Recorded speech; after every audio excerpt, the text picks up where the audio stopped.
Hello, and welcome to another episode of Mark and Elliot Reviews Movies. Today we will be revisiting Star Trek Into Darkness.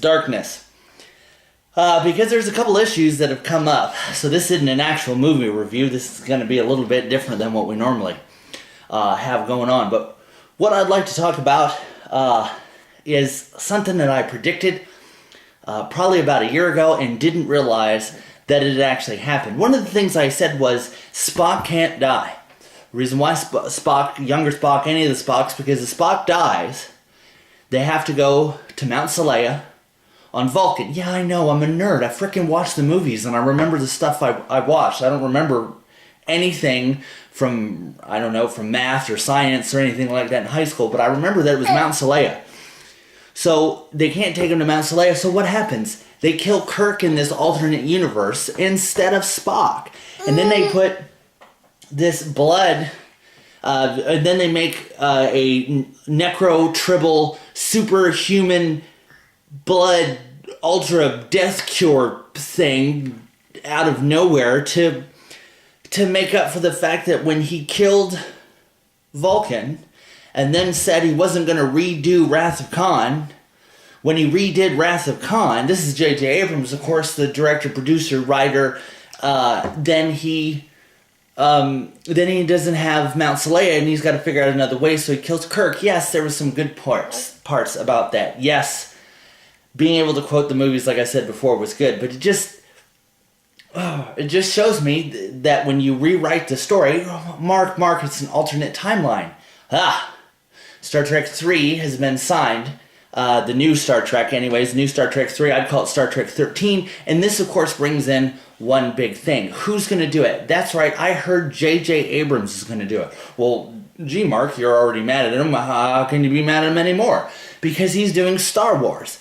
Yes, I realize that in the larger scheme of sci-fi, like if that was a family, and then you have different cousins, which would be, other sci-fi movies like Riddick or something like that Star Wars and Star Trek are almost like brothers, okay? Yeah, you don't like other people, you don't like them, but, when somebody comes in and picks on them, picks on your brother, then you want to fight the people that are picking on your brother.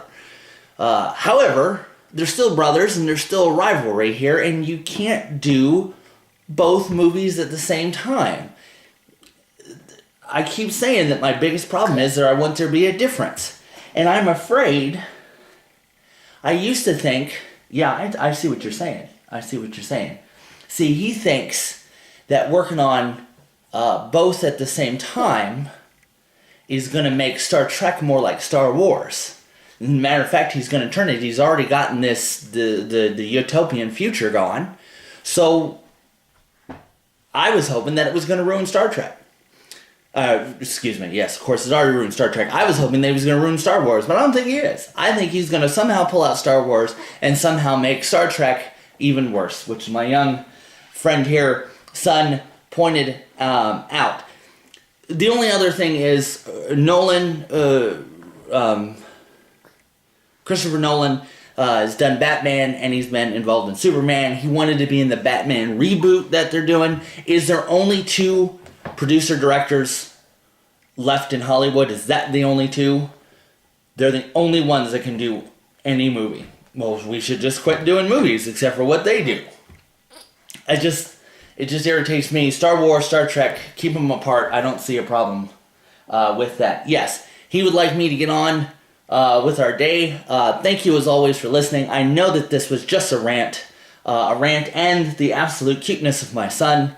Thank you very much. Please subscribe. Please stay tuned. We're doing reviews again, and we'll talk to you later. Bye.